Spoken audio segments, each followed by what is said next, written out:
Morning. Beautiful Saturday morning. Rainy, cloudy, but still beautiful Saturday. So, welcome. This is my first vlog, so uh, please bear with me. So, last week was a very, very sad week for the crypto investor, crypto space. The reason is that last week was a huge sell off. Bitcoin, Ethereum, and all the altcoins were totally hammered. And they are estimating about 50 billion US dollars wipeout, zero.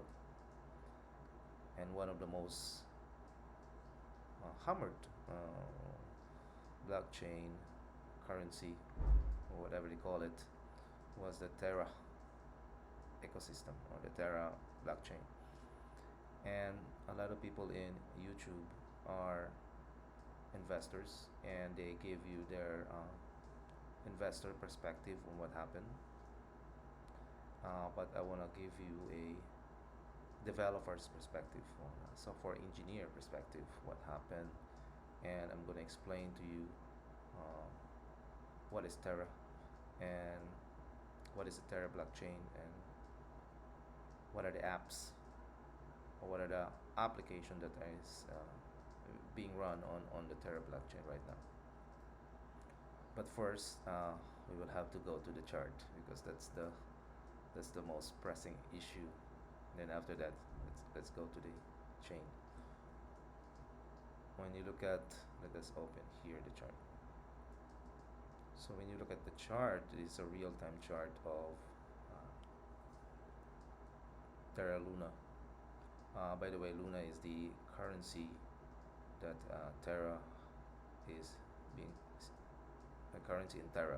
So as a developer, if you want to deploy applications, dApps, protocols, smart contracts, tokens, fungible tokens, non-fungible tokens, anything that you are going to deploy in the Terra network, in the Terra blockchain, you are going to be charged in gas fees in a form of Luna. So all developers must hold a Luna. If you don't have a Luna in your wallet, you cannot deploy any apps. Okay, so that is critical. The coin in Terra, which is Luna, is very critical. When you look at the chart, normally the coin hovers around $80 per piece.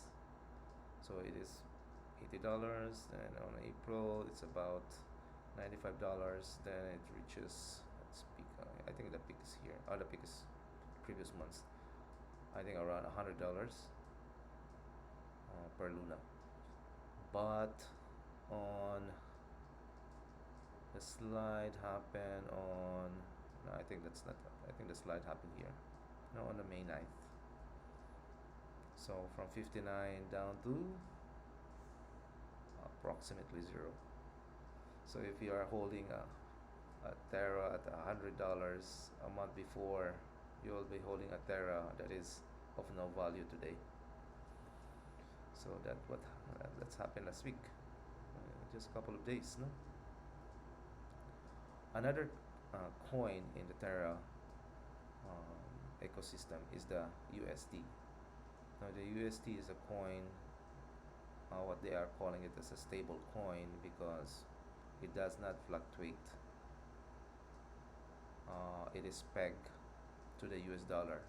So whatever the dollar is, the coin is also of the same amount. So when you look at the coin, so I'm opening here the Terra USD coin. This is the USD coin. When you look at the coin, it is pegged to $1. So look at the $1 here. So it has been $1 since April. So that's April 15th, April 20. So it's been always $1 because that's the objective of the stable coin, that is going to be $1. But on the May 9th, that coin just destroyed to zero. Actually, point 0.1 right now. Yeah, point 0.1. So if you have $50 or $100 of USD, your USD right now will be just 1 cent, totally destroyed. And just a couple of days. It started off May 9th. So a lot of people are losing money on this one because Terra Luna is one of the top, I think top 10 or top 5 coins prior to the crash. A lot of people are holding it. The volume is good, and you know it happens. But as an investor, they give you like this is about FUD. This is because about fear of the market. This is because also that the USD is an algorithmic coin. I will explain a little bit what is a algorithmic stable coin um, that automate the demise of the entire ecosystem. But first, let us talk about Terra. So Terra as a blockchain or Terra as a ecosystem is a just a network. It is a blockchain for which a lot of developers like me or a lot of developers, software engineers creates an application. So if you have a blockchain as an infrastructure, on top of that you create applications. Then users can interact with the blockchain through the applications. That's how we do things. So there are a lot of applications inside the Terra blockchain. So we have Anchor. Anchor is one of the most popular lending. A lot of people are saying that Anchor is tantamount of Ponzi scheme, but you know, in a crypto space, you'll never know what applications that are running there. But Anchor is pretty much popular. It gives you 20% yield on whatever you stake in the protocol. So that's why they're calling it Ponzi scheme, because it's giving a 20% yield, annual interest whenever USD you put in. So if you put in about 100 USD, you get 20% at the end of the year, so you get 120 US dollars. A lot. Mirror protocol is one of my favorite. Also, they have created a very nice contract. So what they are doing is that they are mirroring whatever asset in stock market. So the price of those assets is mirrored to a derivative, and people can buy Tesla, can buy Facebook, can buy Apple here in the mirror protocol through these assets, and the price of these assets is derived from the price of the actual asset, which is the stocks. So that's a very good, very good derivative solution. So very smart people there.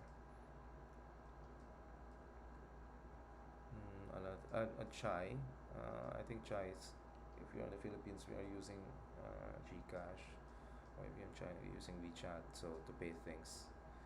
Chai is what they are using in Korea. How big is Chai? I really don't know.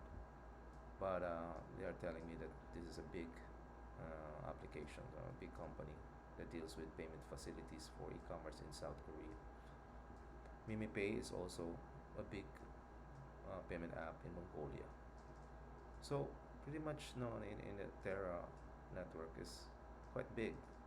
A lot of big players here, and they invested a lot of money on the application that runs on the Terra blockchain. So this is a pretty big network. But the network right now, in terms of uh, currencies, is zero of value, zero. So what happened? Why did their Luna ecosystem explode so rapidly last week? Why?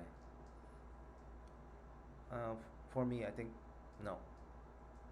A lot of people, not just me actually, a lot of people have been talking about this, but for me, and a lot of people will, I think, will tend to agree that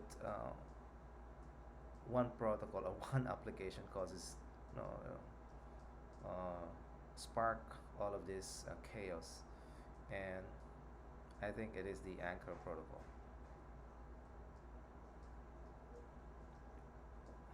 let us go to the let us go deeper. Let's zoom into the Anchor protocol so that we will understand more. So this is the Anchor protocol dashboard. So at the bottom of the dashboard, you would see here, you would see this chart. The green one represents the deposits, and the black one represents the amount that were lent to investors, speculators, etc. So as you can see, on the deposit side, the the growth is not astronomical. It's just normal growth with a very healthy slope, going up from May 2021, going up until recently. So as you can see, on May 3 or May 4, there was a rapid decline. Only days.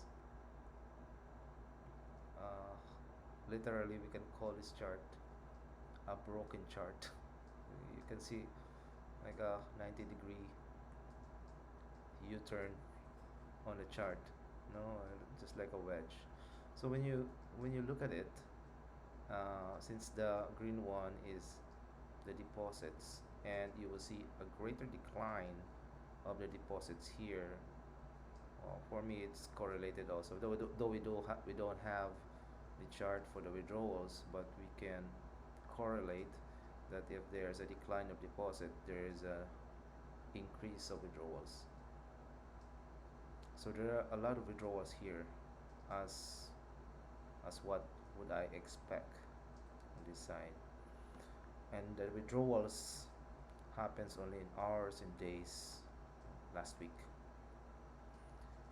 Withdrawals that amount to over 1 million people withdrawing, no, every hour or every day. So uh, in the electronic space, you don't need tellers, you don't need bank managers, you don't need cashiers to make a withdrawal. If you withdraw, you can withdraw anytime, and the withdrawal would happen automatically. So if you withdraw at the beginning of the slide, you can get your money within seconds. And of course, if you withdraw at the middle of the slide, there might be a queue in the system, but basically, if a lot of people, like 1 million people, would like to withdraw in the system can handle it easily. So it's just like an automated bank run on this one. So now we know that a lot of people are withdrawing. So the process of withdrawing is very simple. You will have to return your USD so that you can get your hard-earned US dollars, whether through Anchor or to some exchange. So you have to return USD to the pool, to the reserve. So if more and more people are withdrawing, you are adding USD to the reserve. You are adding supply to the reserve. As more and more people, more and more supply. So as Economic 101 would say, that the more supply, the lower the demand, the market will price you off. It will pull you down, or the price will pull you down. That's Economic 101. No?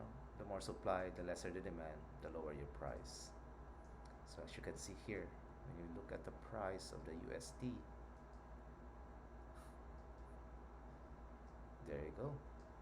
So the USD, as I explained earlier, is pegged to the dollar. So it is always going to be $1 per USD.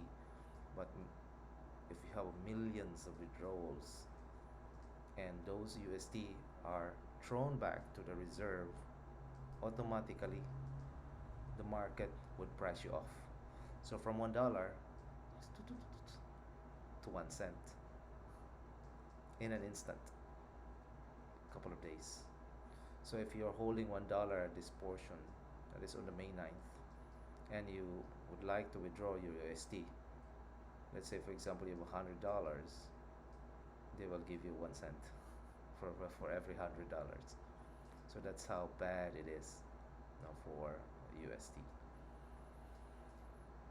Okay, but when you look at it, the price action or the price cascade started on May 9th. That is actually the one that we see a big difference. This one here, that started on May 9th. But the actual withdrawal, when you look at Anchor, started on May 4. So took 5 days before the market tried to calculate your price or the price of the USD. Took 5 days. It's not that fast enough. So you can have withdrawn here. Okay. So now that the USD is depegging from the dollar, what will happen to Luna? Why is it that Luna, which is a different coin by the way, which is a standard coin in Terra, is also going down on May 9th? So why are they related? I have to take care of this little monster. But anyway, let's go back. So the question is, why is it that Luna is also going down when the USD depegs? So when the USD goes down from $1 on May 9th, Luna also go down on May 9th. And the rate of change is equal to the rate of change of USD. Why is it that they are correlated? The answer is USD is a stable coin, and there are many types of stable coin. Now let me just give you two of them in general. So the first stable coin is that when you release a coin and you want to peg the price of that coin to a certain asset, let's say for example a US dollar. So for every USD is an equivalent $1, what you will do before you mint, before you print a USD, you will have to deposit a amount equivalent to the number of mint that you are going to execute. So if you put in $1 million as your deposit, as your collateral, then you can mint 1 million USD. That is the first option of a stable coin. That's how you make the coin stable to the dollar. The second option of a stable coin is an algorithmic stable coin. An algorithmic stable coin does not necessarily be collateralized by the actual asset. Let me give you an example. So USD is a algorithmic stable coin. It is pegged to $1 per USD. So 1 USD, $1. Luna is a coin also similar to USD, but it is not a stable coin, meaning it depends on the value of Luna depends on the market. So when you go back to Luna, the market price Luna, because it's a very good blockchain, it's a very good ecosystem, a lot of people are using it. So of course, the value of Luna is hovering $80. That's compared to $1 USD. Luna is $80. So therefore, let's go back to our drawing board here. Therefore, if Luna is $80, in order for them to be equal with USD will have to print equivalent amount, so that when I multiply the value of 1 to that equivalent amount, it must be equal in terms of market cap to Luna. So Let's say, for example, the quantity of Luna is 100, then the Luna price is $5. So if I multiply 100 with 5, I get 500. And the USD is $1 because it is always $1. It is pegged at 1:1 with the US dollar. But Luna is $5. So, but Luna has 100 quantities, 100 in circulation, and USD is just $1. So therefore, USD must have 500 in circulation, so that when you multiply $1 times 500, you get 500 in the USD side. And then when you multiply Luna, which is $5, to 100 in circulation, you get 500. Then the entire algorithmic code is equal. So it's just like that now. If the Luna is priced at $80, so you have to print 80 times USD. If the Luna is priced at $3, then you have to burn it because it's volatile. Sometimes the Luna goes up, sometimes it goes down. So if the Luna was priced at $80 before, and suddenly the market doesn't like it anymore, it goes down to $10. So do you have to burn equivalent circulation of $70 in USD? And this is done automatically. Okay? But what happens if the USD goes beyond $1?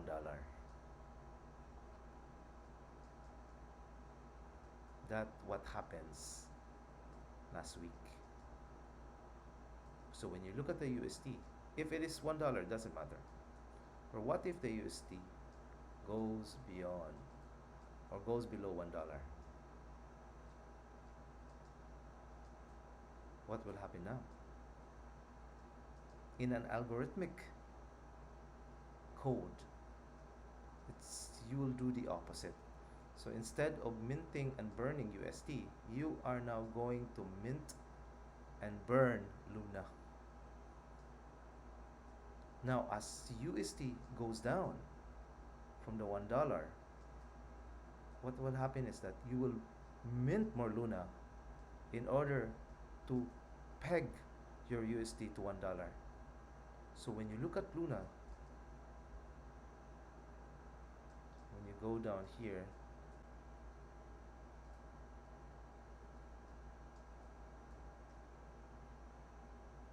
so here it is. So this is circulating supply of Luna. Now since the depegging of USD from here, now from $1 down to almost zero, what happened is because of the algorithmic code that is embedded to make sure that the peg of USD will always gonna be equal to $1. Here, when you look at Luna supply, you would really see that on May 9 there were no minting, typically stable. That's 300 million total currency in circulation. That's 300 million more or less, and it has been consistent. When you look at the price of USD, very consistent over this period of time. But on the burning and minting algorithm happens on the 12th of May. So now on the 12th of May, in order for it to resolve the peg, it has to mint, how much is that? From 300 million to 14 million. That's basically 4 times. I don't know, 5 times, almost 5 times. You have to print more Luna. So in economics, this is inflation. You have to print more Luna in order to satisfy the equation of pegging the USD to the dollar. The next day, it becomes what? How much is this? It's 1, 2, 3. That's how much in circulation. That's roughly 169 billion, 169 billion lunas in circulation. And to that effect, you have created a supply of luna in the ecosystem. So that is why there is a sudden drop. Again, supply is greater than the demand. You will get a decline of the luna value or the luna price, which right now is hovering at 0.001. It's almost zero because the peg is almost zero. So, you know, that's what it is. And I think the question now is moving forward. What can we learn from this? Later on, as an investor or as a developer, uh, what can you learn from this debacle? Actually, that is the most important thing that we can derive from this scenario. No,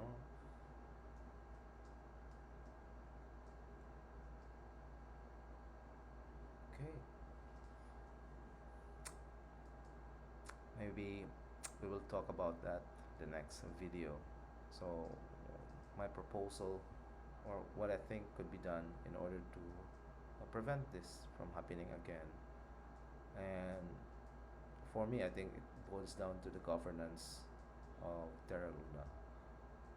So, if they do not allow such a app, with such implication on the UST, then this could never be happen. That's the, I think that's the problem. So it boils down to governance. Okay. Thank you. So hope you understood as much as possible. How can I explain it? As somewhat much uh, simple terms as possible. No? Thank you so much, and have a nice day.